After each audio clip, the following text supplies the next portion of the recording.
Cümleten selamünaleyküm arkadaşlar. Ben Nuri Saltan. Kanalıma ve videoya hepiniz hoş geldiniz. Bugün yeni bir video ile sizlerle birlikteyiz. Arkadaşlar bugün Balıkesir'in Burhaniye ilçesine Kıvanç abinin yanına geldik.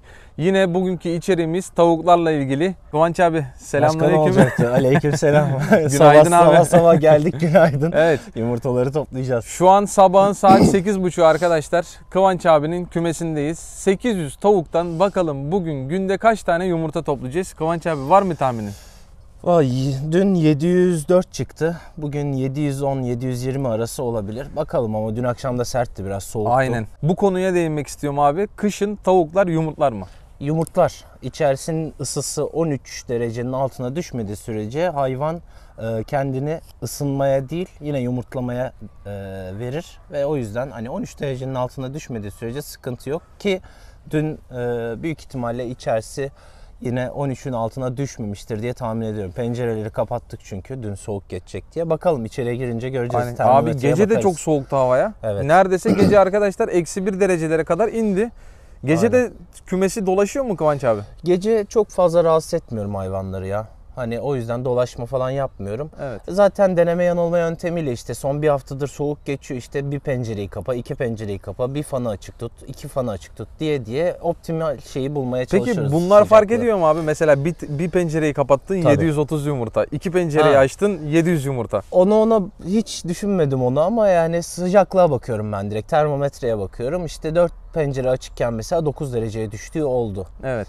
Ondan sonra deneme yanılma yöntemiyle dün hiçbirisini açmadım. Fan da bir iki kere çalıştı sadece havalandırma için. Bakalım kaç derece olmuştur içerisi. Peki Kıvanç abi sabahın saat 8.30'da neden yumurta topluyorsun? Mesela benim bildiğim tavuklar öğlen saat 3'e kadar yumurtlamaya devam eder. Şimdi o şöyle, çok fazla hayvan olduğu için içeride folluk sayımız yeterli ama şimdi hayvanlar tek bir yeri seviyorlar. Bu sefer mesela örnek veriyorum 4 tane hayvan bir folluğa giriyor. Bir tanesi çıkıp 2 tane girmeye çalışıyor. Ayakları bazen pis oluyor. Yumurtalar pislenebiliyor. O yüzden işte ilk postayı işte 8.30'dan 9.30-10'a kadar yapıyorum ben. Ondan sonra zaten geriye 3-4 koli falan kalıyor. Yani saat 9.30-10'a kadar ben 18-19 koli toplayabiliyorum. Ondan sonra da geliyorum işte öğlen gibi bir daha topluyorum. Zaten bitmiş oluyor. Yani öğlen bir daha yumurta toplamaya geleceğiz. Toplamaya geliyorum. Tamam, o zaman bu uzun bir video olacak arkadaşlar. Yumurta satışlarını soralım. Nasıl gidiyor abi yumurta satışları? Çok şükür çok iyi. Ya iyi olunca yumurta, taze olunca gidiyor. İlk başlarda biraz zorluk çektik ama şimdi mesela bugünküler satıldı, yarınkiler satıldı. Çok güzel ya abi. Toptan mı veriyorsun Kıvanç abi yoksa parakende mi? Toptan da var, parakende de var. O değişiyor. İşte parakende olunca toptanı biraz kısıyorum. İşte parakende gitmeyince toptan verdiğim yerlere birkaç koli daha fazla veriyorum. Öyle kompanse birbirinin dengesini gidiyor. Aynen dengesini İyi abi, o zaman yumurta toplamaya başlayalım arkadaşlar. Haydi başlayalım. Bence bu işin en zevkli tarafı yumurta toplamak. Elimize 700 kovaları tane aldık. topladın mı daha önce? Yok abi, toplamadım. Tamam, bakalım. Abinin kümesine giriş yapıyoruz. Görmüş olduğunuz gibi çadırda 3 tane fan var ve bunlar sürekli olarak mı çalışıyordu Kıvanç abi? Efendim? Fanlar sürekli mi çalışıyordu? 15 dakika çalışıyor, 15 dakika duruyor. Geceleri 2-3 kere çalışıyor, 15 dakika sadece havalansın diye o da zaten. İçeride çünkü çok fazla hayvan olduğu için yerde gübre birikiyor. Yukarıdaki havalandırmalar yetmiyor bazen. Sadece orta fanımız çalışıyor şu anda. Siz öbür geldiğinizde 3 fan da çalışıyordu. Evet. Hava sıcaktı çünkü. Bunların faydasını gördün mü Kıvanç abi? Fanların. Yani fanların faydası hem serinletmek hem içerideki havayı temizlemek zaten. Evet. Yani içeride ağır bir koku olursa şöyle düşün. Devamlı pis bir kokunun içindesin. Rahat olur musun? Olmazsın. Tavuk da öyle. O yüzden ciğerleri sorun çıkarabiliyor. Ciğer hastalıkları olabiliyor. Aksırıp tıksırabiliyorlar.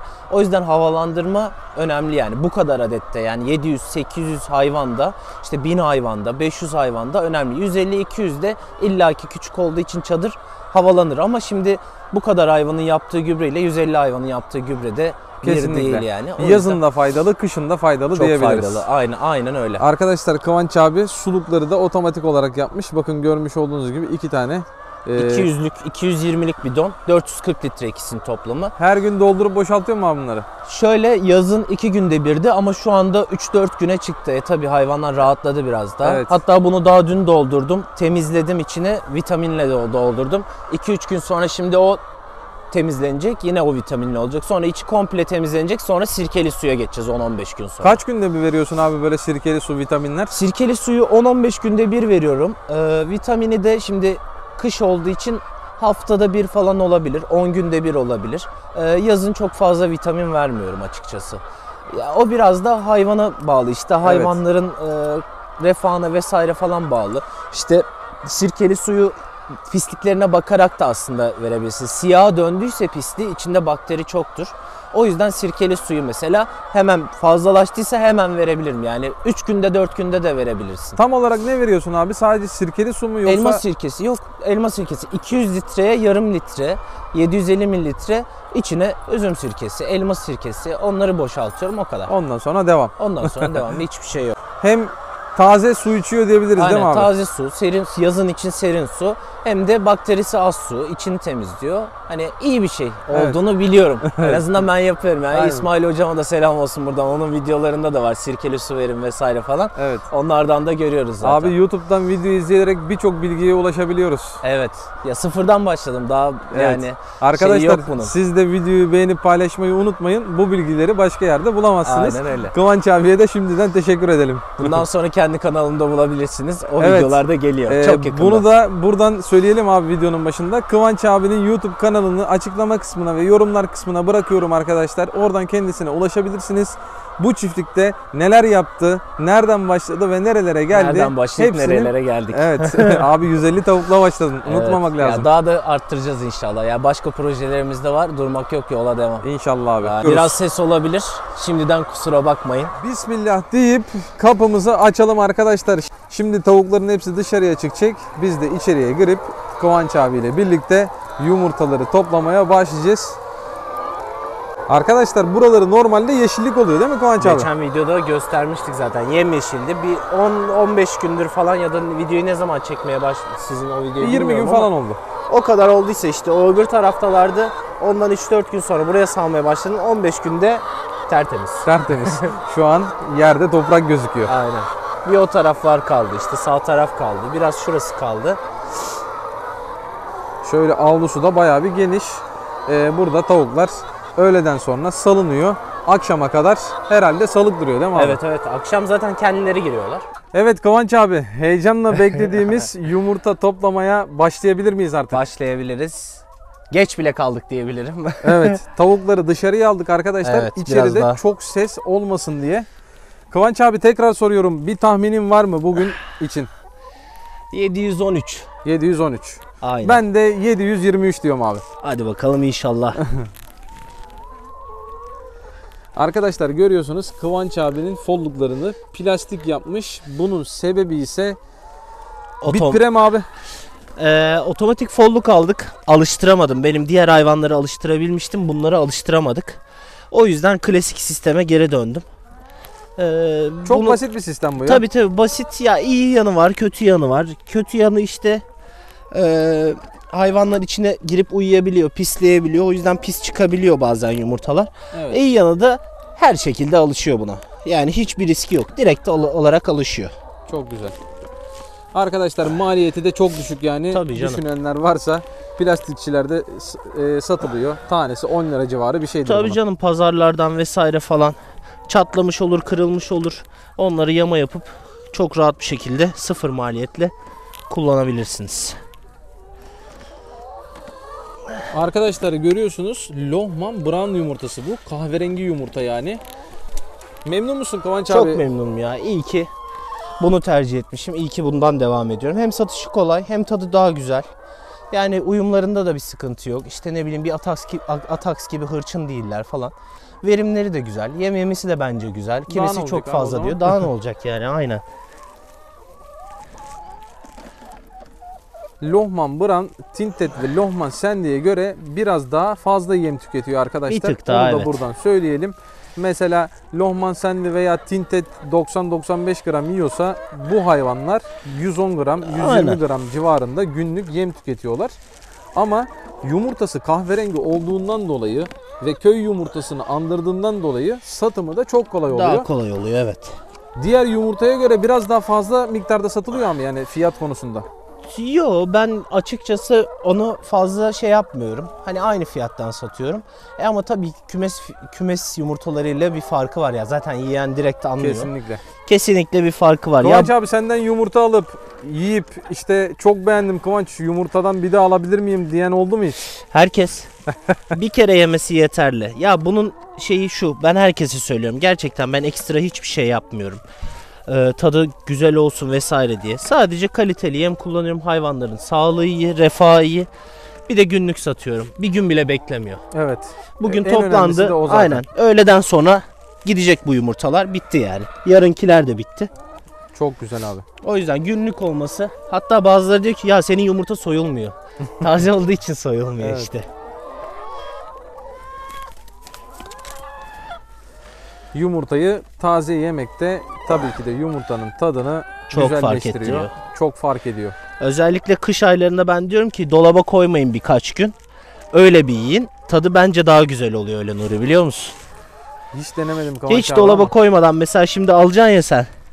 Hiç dolaba koymadan eve götür, serinde bir beklet. Ye yumurtayı. Şu kovamız doldu. Ben bunu bir dışarıya çıkartayım. Tamam abi. Yeni kovaya geçelim. Biyollerde sayarız Kıvanç abi. En son kaç tane yumurta topladığımızı Tamam. hep birlikte görelim bakalım. Ben 723 dedim. Kıvanç abi 713 tane dedi. Maşallah arkadaşlar, genellikle hep böyle alt kısımlara yumurtluyorlar. Çünkü alt taraflar daha karanlık oldukları için tavuklar kendini daha güvende hissediyorlar sanırım. Daha yeni geçtik buradan, bir tane yumurtlamış.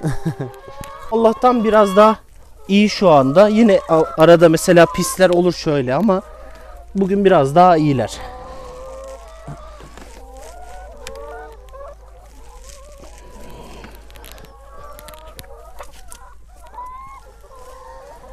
Abi şu an orada Atax olsaydı senin elini kapmıştı.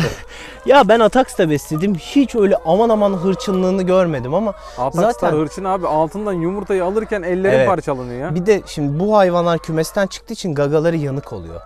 Eski tavuklar gibi gagası sivri olmadığı için şey yapsa bile canını acıtmıyor. Evet. Atax'ın da mesela öyle olursa canını acıtamaz ama mesela sivri burunlu olursa Sıkıntı. o zaman kaç. Arkadaşlar komple böyle plastik folluklardan oluşmuş. Kıvanç abi nasıl, kazanabiliyor musun? Yorumlarda mesaj geliyor. Ya 800 tavuktan Kıvanç abi kazanabiliyor mu, memnun mu diye. Tekrar bir memnun olup olmadığını soralım. Abi kazanmasak sabahın bu saatinde buraya gelip bu kadar şey yapmazsın. Evet. Devam ettiremezsin zaten, yem alamazsın vesaire. Ya bir de Kıvanç abi 150 tane tavuk vardı sende. Evet. 150 tavuktan 800 tavuğa çıktın. Yani bunu Yani. hobi amaçlı yapmadığın çok Aynen belli. öyle. Aynen öyle. Kazanmasan niye 800 tane O tavuk 150 besleyesin ki? aynen. O 150 tavuğun şeyini, bütün getirisini buraya vermedim ben. Yanlış anlaşılmamasın. Benim koyunlarım da vardı. Ben koyunlarımı sattım, tavukları sattım, çadırı sattım. Bütün parayı buraya şey yaptım. Yoksa hani ne güzel para, çok güzel kazanıyorsun, işte 10 ayda bu kadar sermaye yaratmışsın gibi bir algı oluşmasın. O kadar tabii ki para kazanamıyorsun. Sayı böyle 3000, 4000, 5000 olmadığı sürece. Ama geçimimizi sağlıyoruz. Kenara bir şeyler atabiliyoruz. İşte hayvanlara düzgün bakabiliyoruz. Bütün maliyetleri karşılıyor. Tabii ki ama bunun en büyük etkisi verimin iyi olması. Yani ben Kesinlikle. şimdi 500 yumurta toplasam burada ayda 6000 yumurta eksik toplamış olurum. Evet. 3 lirayla çarp işte, ayda 18.000 lira eksi. Kesinlikle. O zaten benim kazancım oluyor neredeyse yani. 365 gün böyle bu verimle devam edecek mi abi şimdi İnşallah tavukların? devam edecek. Ben şimdi büyüttüm biraz. Eski tarafta devam etti. Hiçbir sıkıntımız yoktu. Burada da devam ettirmeye çalışıyorum ama bence edecek. Çünkü dün mesela 2 derece, bir dereceyi gördü. Bak şurada ısıtıcımız var. Ay, ısıtıcımız demişim. Termometremiz var. Buradan mesela şu anda 23 derece burası. Fan kapalı olduğu için. Bak şu an 23 derece. En sıcak 24.2 olmuş. En soğuk 13.1 olmuş. Evet. Yani şöyle görelim. Bu kümes dışarısı 1 derece 2 derece Aynen. olmasına rağmen En soğuk zamanda 13 derece olmuş. çok bu. güzel abi. Peki Bunu yazın bu verim devam edecek mi sence Kıvanç abi? Yazın da soğutucu pedimiz var orada. Fanlarımız var. İnşallah devam ettireceğiz. Bu sene yazın biraz sıkıntı yaşadık. İşte soğutucu pedimiz yoktu. Hayvanlar yeni gelmişti, stresteydi. Bir verimde düşüklük oldu ama ondan sonra hemen topladık. Ne kadara düştü abi mesela verim? Ben o zaman biraz daha fazla hayvan vardı. Biraz zayiat oldu. O zaman mesela 750-800 toplarken bir anda 650-550'leri gördüm. Ondan ya zaten ben çok sıcak olduğunu biliyordum. Soğutucu pedi söyledik hemen. O arada Bir hafta falan böyle gitti. Soğutucu pedi taktık. Sonra yine yükselişe geçti. Çok güzel. Bu yazda inşallah brandonun üstüne gölgelik yapacağım. Daha da serin olacak. Daha da güzel Abi olacak. zaman geçtikçe tecrübe kazanıyorsun değil mi bu Aynen işten? öyle, Yani aynen. yapa yapa. Peki çadırın sana bir artısı ya da eksisi oldu mu abi? Mesela Artısı bu ve kümes eksisi var. tuğladan da olabilirdi. Ama Aynen. sen çadır kullanmışsın. Şimdi onun artısı eksisi şöyle. Tuğla olması, temizlemesi kolay. Yazın serin tutabilirsin ama kışın ısıtmak için içeride soba yakman gerekiyor. Çadır olması, kışın gördüğün gibi hiçbir sıkıntı yok. Yazın bu sefer soğutman gerekiyor. İkisinin de artısı eksisi var. En büyük artısı eğer kiralık bir arazideyseniz profilleri sökmeli bunlar. Hepsi geçmeli. Tık diye söküp çadırı katlayıp götürüp başka bir yere kurabiliyorsunuz. Evet. En büyük artısı bu. Senin burası da kiralık değil mi abi? Kiralık. Ne kadar kirası Kıvanç abi? Kirası ne kadar? Senelik 20.000 lira veriyorum şu anda. Ama Kaç dönüm arazi? şu an 3,5 dönüm arazi. 3,5 dönüm Aynen. arazi senelik 20.000 TL. 3,5-4 dönüme yakın. Ben bunun 1,5'unu net olarak kullanıyorum. Arkada da biraz yerimiz var. Orayı kullanmıyorum henüz. Ya artık her şeyin fiyatı arttı. İyi bir fiyat gibi geldi bana. Bence Kiralık. de abi. Aynen ya, aylık 1600 lira gibi bir şeye denk geliyor. Çok 1666 lira hatta. Evet. Devam edelim mi? Devam edelim Çok abi. böyle sabaha kadar konuşuruz, sohbet Aynen. ederiz.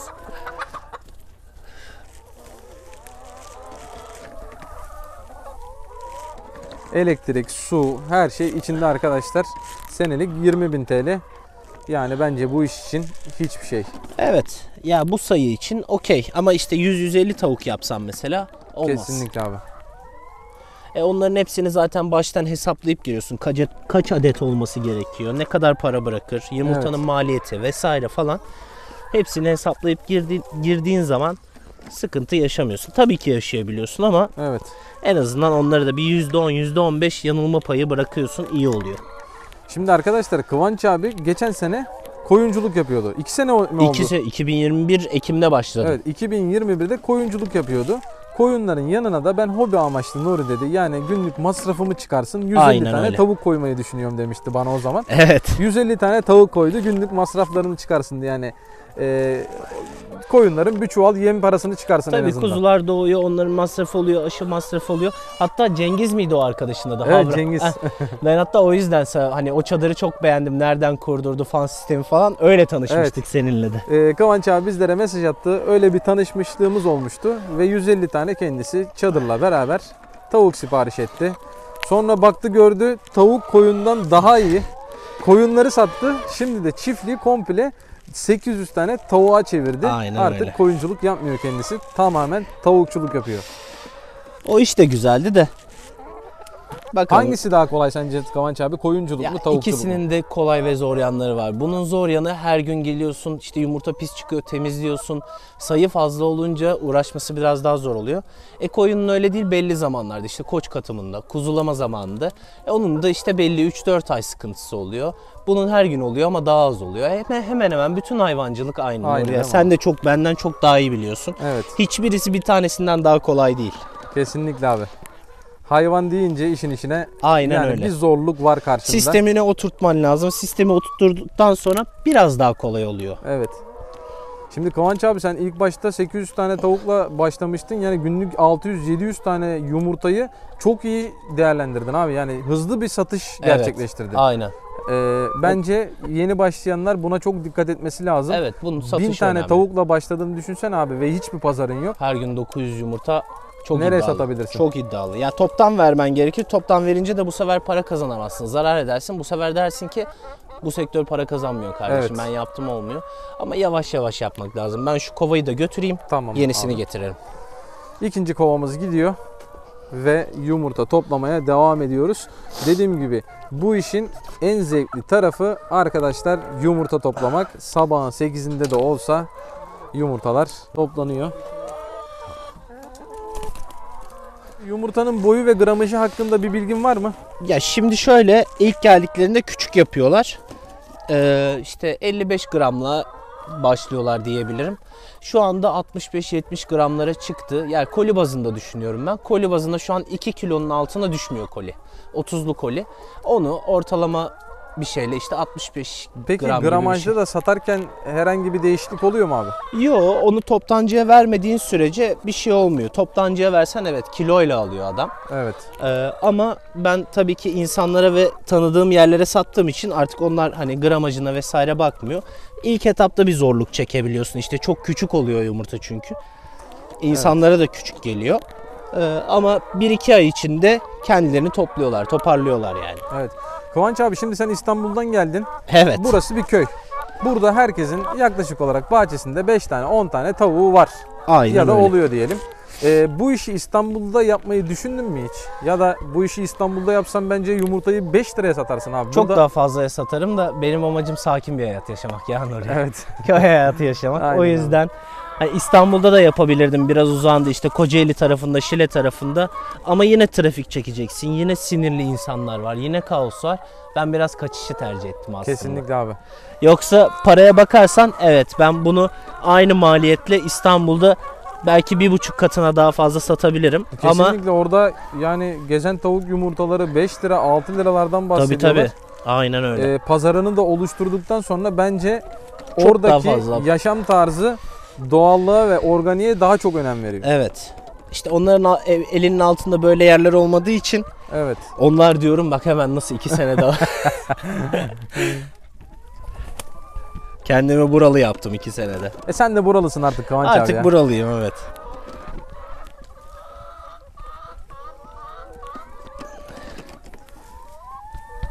Vallahi galiba 4 kova da yetmeyecek Nuri. Bakalım. Maşallah abi. Bir kova ortalama kaç tane yumurta alıyor? 150-170 arası bir şey alıyor. Hadi bakalım. Senin iddian mı tutacak benim iddiam Hadi mı abi? bakalım. Çatlaklar da var onları da Çatlaklar sayacağız. da Ha. var. Şurada arkadaşlar daha yumurtalarımız var. Altları üstleri dolu maşallah. Havalar iyi oldukça eminim daha iyi olacak. Evet. Yani yüzde kaç şu an verimin Kıvanç abi? Ya şu an şimdi biz tavuk sayısını 800 diyoruz ama o biraz şeyli hani 770-780 arası biz kolay olsun diye öyle söylüyoruz. Şu anda verimim yüksek ihtimali %94-95'lerde. Süper abi ya. %94. Evet. Ya %94. bu havada inanılmaz. Peki ne zamandan beri böyle? Ne zamandan beri böyle? Ekim'den beri böyle. Çok güzel. Ağustos'ta çünkü çok sıcaklar oldu. Soğutucuyu kurduk ama dereceyi düşürüyor da yettiremedik bazı noktalarda. Ama hava serinledikçe hayvan da rahatlıyor ve iyi oluyor. Evet. Kıvanç abi şimdi bu tavuklar sende kaç sene kalacaklar? 2 sene sonunda bu tavuklar ne olacak onu çok merak ediyorum. Valla onu şöyle eski yerimdeki tavukları yarısını canlı sattım. Onlar da gençti çünkü. Yarısını da kesip sattım. Kesip de satabilirsiniz. Pazara çıkarabilirsiniz. Ben kestim yarısını. Yarısını da normal canlı sattım. Şimdi 2 senenin sonunda yavaş yavaş artık bu sayı fazla olduğu için 50 adet, 100 adet, 50 adet, 100 adet derken küçük küçük kesip satacağız. Ama bunu ben yapacağım. Yani toptancıya vesaire falan hani vermeyeceğim. Çünkü o zaman biraz fiyatı öldürüyorlar. Evet. Bu 2 senenin kovamız da sonrasında doldu. bu tavuklar gidecek yani. Aynen. Kimisi kesime gidecek. Bilmiyorum ya verime bağlı. 2 sene sonra hala %90'ın altına düşmediyse devam ederiz Yani. Nuri. Niye devam etmeyelim? Aynen öyle abi. Sonrasından peki tavuk sipariş olacak mı Kıvanç abi? Devam edeceğiz mi yani Tabii, bu işe? devam edeceğiz. Sirkülasyon sağlayacağız. Sirkülasyon Olmaz. devam. Abi yan tarafa diyorum bir yarka kümesi yapsak diyorum. Orada kendi civcivden yetişsen aynı büyük firmalar gibi. Ya civcivden yetiştirmek ayrı bir iş bence. Çok meşakkatli. Yani hem bunu yapıp hem onu yapmak yetişemem. Yani Evet. yapabilirsin ama yetişemem. Belki şey olabilir hani küçük küçük alıp yine biraz daha küçük mesela 80 günlük 70 günlük alıp yapabiliriz ama ona da değer mi onu da bilmiyorum. Ya benim mantığım herkes kendi işini yapsın. Ben o firmadan doğru düzgün bir şekilde alayım. Verimim iyi olsun. Bitsin gitsin yani. Kaç seneden beri tavukçuluk yapıyorsun abi? İşte 2022 Nisan. 2022 Aslında bir sene, Nisan. bir buçuk sene oldu. 1,5 seneden beri başına hiç böyle hastalık olayı, telef olayı geldi mi? Hiç gelmedi. Ara ara Allah ölümler oluyor ama çok normal o. Canlıyla uğraşıyor. Sen Evet. de biliyorsun. İşte bak bugün gördüm mesela dışarıda kalmış bir tanesi. Girmemiş içeriye. Ben de bakmıştım görmemişim. Soğuktan donmuş mesela. İşte giremeyen oluyor. İşte ezilen oluyor. Bir şekilde ölüyor bilmiyorsun ama tabii bunun kontrolünü yapmak lazım. Hani bir hastalıktan mı öldü başka bir şeyden mi? Ben sürekli veterinere atıyorum bak buna ne olmuş şuna ne olmuş. Bir şey yok sıkıntı yoktur diyor. Ona hayvanla uğraştıkça alışıyorsunuz zaten. İlk zamanlar zordu biraz ama Evet. ben ne yapacağım şimdi falan diyordun ama şu an alıştım ben de. Yani 1000 tane tavuk almıştı Kıvanç abi de ilk başta. %10 biz fire veriyoruz. 900 geldi. 900 mü geldi? 901 tane geldi. Kaç tane telef verdik abi? Şu an 120 adet, 125 adet bir telef oldu. Evet. Ama hiçbirisi hastalıktan değil. Tamamen Benim acemilimden. aynen Değil mi benim abi? acemiliğimden, tavukların çok strese girip üst üste binmesinden, ezilmeden vesaire falan oldu. İlla ki benim de hatam, yanlışım vardır. Kesinlikle yok demiyorum ama hani bir hastalık vesaire falan olmadı. Ya kimileri de yoruma yazıyor abi, tavuk diyor işte çok riskli bir iş, tavuk alırsanız Riskli. işte ne bileyim kumar oynamak gibi bir iş diyorlar. Abi inek de öyle, koyun da öyle, kuzu da öyle. İşte İnsan da öyle abi. İnsan da öyle. Hastalanabiliyoruz işte. Büyükbaşa işte ne şap geliyor, koyuna çiçek geliyor. Ama hayvanın düzgün olduğu sürece, bu riskleri minimuma indirdiğin sürece abi bir yatırım yapıyorsun, ev aldın, deprem de olabilir, yıkılabilir. Kesinlikle Her şeyin abi. riski Her var. şeyin bir riski Tabii var. ki bu biraz daha riskli ama olsun, yapıyoruz. Yani bu soruyu da Kıvanç abiye sormadan geçemedim arkadaşlar. Çünkü birçok yorumda bunu gördüm. Her şeyin bir riski vardır. Para kazandığınız her şeyin bir riski vardır. Aynen öyle. Risksiz hiçbir şey yok. Risksiz olsa herkes risksiz iş yapar. Ben de yaparım. Sen de Kesinlikle yaparsın. abi. 4 kova yetti gibi geliyor şu anda, bakalım.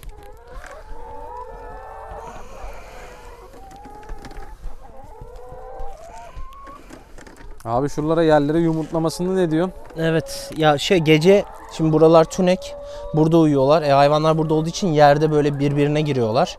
O yüzden mesela atıyorum sabah hala açılmamış oluyor. Orada tık yumurtluyor, bırakıyor Uyurken yumurtayı. bile yumurtluyor bunlar Uyurken yani. yumurtluyorlar. Aynen. Kıvanç abi uyurken bile para kazanmanın formülünü bulmuş arkadaşlar. Uyurken para kazanan adam. O kadar da deme.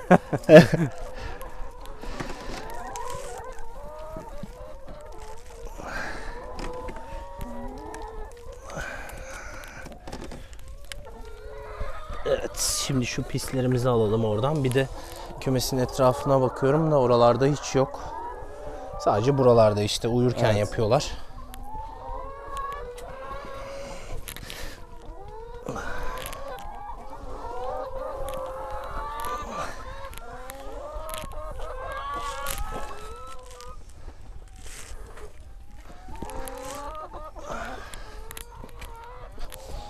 Ama zor iş. Yani kolay değil, kolay bir iş yok. Severek yapmanız gerekiyor. Bu da işte ne bileyim, para kazandıkça zaten kendini tatmin ediyor. Ettikçe de buna katlanıyorsun. Katlanmak demeyelim de bunu yapıyorsun diyelim. Evet. Yani Günlük kaç saatini alıyor Kıvanç abi burada? ya işte sabah 1-1,5 saat. Öğlen yine geliyorum bir yarım saat. İşte akşam yemlerini koy vesaire falan bir yarım saat. Ya 2-2,5 saatimi rahat alıyor. Bir günde total. Evet. Bütün işimi bitirebiliyorum ama ekstra bir temizlik vesaire falan yoksa. Günlük 2-2,5 saatimi rahat alıyor. Tavukların altını günde kaç kez süpürüyorsun abi ya da haftada? Süpürmüyorum. O pislendikçe, mesela şu an pis, haftaya temizlenecek burası. Yağmurlar var. Yağmurların geçmesini bekliyorum. Pislendikçe aslında, yani onun belli bir şeyi yok. Evet. Günü yok yani. Pislendikçe arkadaşlar buradaki gübreyi, tavukların altındaki gübreyi satıyor mu peki Kıvanç abi? Satıyorum. Geçen sefer bir arkadaşa çok hani ihtiyacı vardı. Ona ucuzdan verdim ama şimdi mesela dışarıya çıkarttım gübreleri. Evet. Satıyorum işte traktör Abi, bazında. tavuk gübresi deyip geçmeyelim şimdi Çok ya. değerli. Çok değerli. Yani hayvan Aynen. gübresi buğday ekilen, arpa ekilen tarlalara şimdiden Aynen atılmaya öyle. başlamalı bence. En güçlü gübre olduğu için, hatta koyun gübresiyle falan karıştırıyorlarmış, çok güçlü diye, yakıyor toprağı vesaire falan diye. Ama bütün hayvanların gübresi değerli yani. Hiçbirini Kesinlikle. birbirinden ayırt etmeyelim.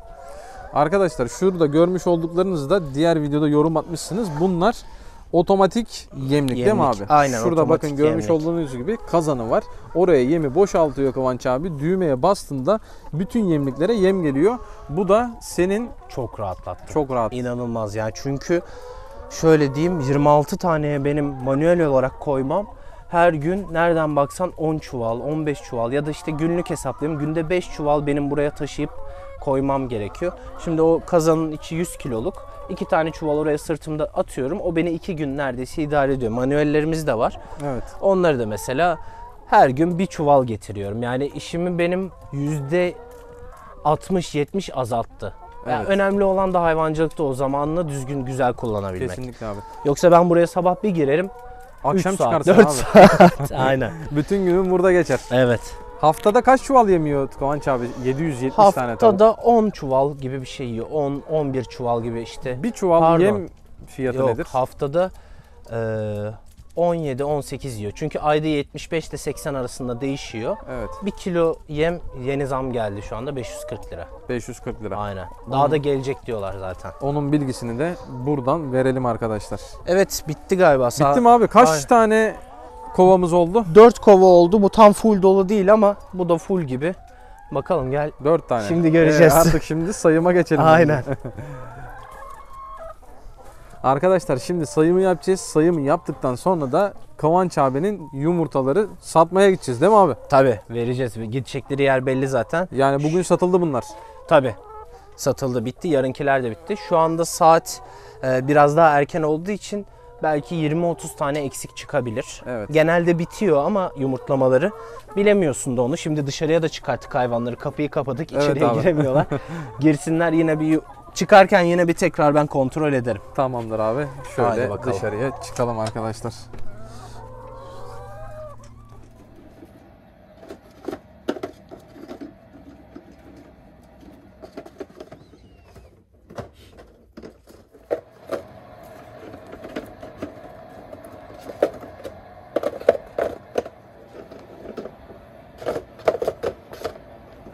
Arkadaşlar yumurtalarımızı topladık ve görmüş olduğunuz gibi viyollere koymuş bulunmaktayız. Kıvanç abi görüş ve düşüncelerin nelerdir? Kaç tane yumurta çıktı? 770 tane tavuktan. 770-780 civarı tavuktan şimdi 5, 10, 15, 20, 21, 22, 23 kolimiz net var. 690 tanemiz net var. Burada da 3, 6, 9, 12, 15, 18, 19'umuz var. 2 tane burada, 3 tane de daha demin kedilere verdik. 5 tane de çatlağımız var. Yani ne kadar oluyor? 5 tane de oradan gelse 24. Yani 690 artı 24, 714 tane yumurta topladık bugün. 714 tane. Aynen öyle. Maşallah Daha abi. akşam üzerine doğru bir 5-6 tane daha herhalde çıkar. Kesinlikle. 720 falan olur Evet. diye tahmin ediyorum. Kıvanç abi bunlar şimdi bizi izleyenler şöyle de düşünüyorlar.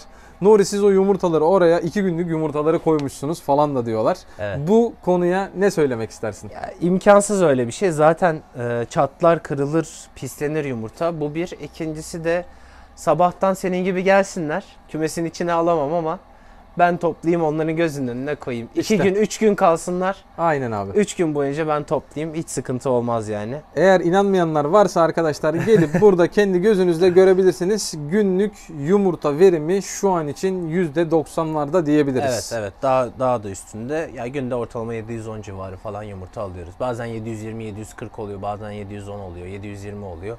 Ama %90'ın her şekilde üzerindeyiz. Hatta 94-95 demiştik. O civarlardayız ama biz onu %90 olarak kabul edelim. Çünkü söyleyince insanlara inanılmaz bir şey gibi geliyor. Evet abi. O yüzden %90 diyelim, biz devam Evet. edelim yani. Çok güzel. Şimdi viyollere koyduğumuz yumurtaların dağıtımına geldi sıra. Aynen. Saat Şimdi kaç abi? Şu an saat öğleni bulduk. Öğleni yaptık çünkü. Evet. Arada bir şeyler yedik. Aynen abi. Dinlendik, o arada biraz daha yumurtlasınlar dedik. Öğleni bulduk.